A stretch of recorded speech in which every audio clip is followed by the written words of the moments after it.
صباح الفل عليكم وصباح صنع في مصر.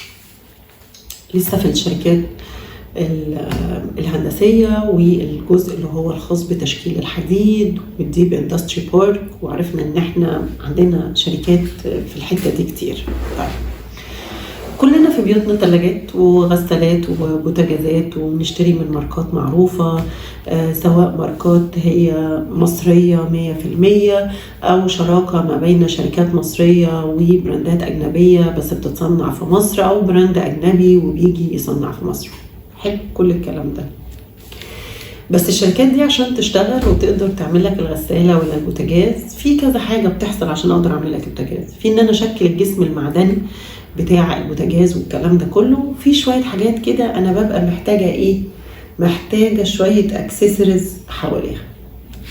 هنا جت شركة البدر. شركة البدر شركة ابتدت من سنة 2004 في 6 أكتوبر في المنطقة الصناعية.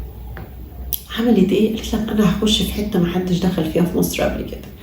أيوة، هتعملوا احنا هنصنع منتجات مغذية للشركات اللي بتشتغل في المنتجات الصناعية. أيوة، هتعملوا بقى؟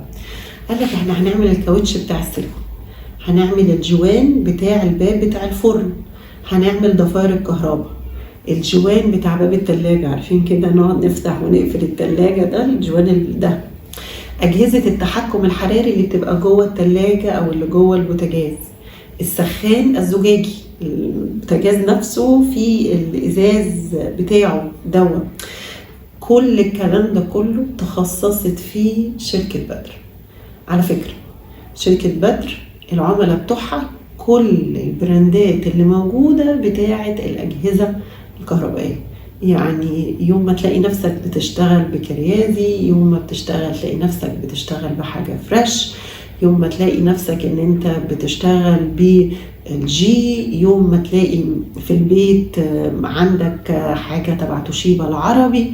كل مرة وانت بتشوف الكاوتش، كل مرة وانت بتشوف أجهزة التحكم في الأجهزة دي، كل دول من شركة البدر اللي قدرت فعليا في مصر بعد ما كانت هذه الشركات بتستورد المنتجات دي من بره مصر، ان هي تبتدي تصنعها في مصر وتبقى مورد للشركات الخاصة بالصناعات المنزلية، وهي اللي بتورد لهم الأجهزة دي.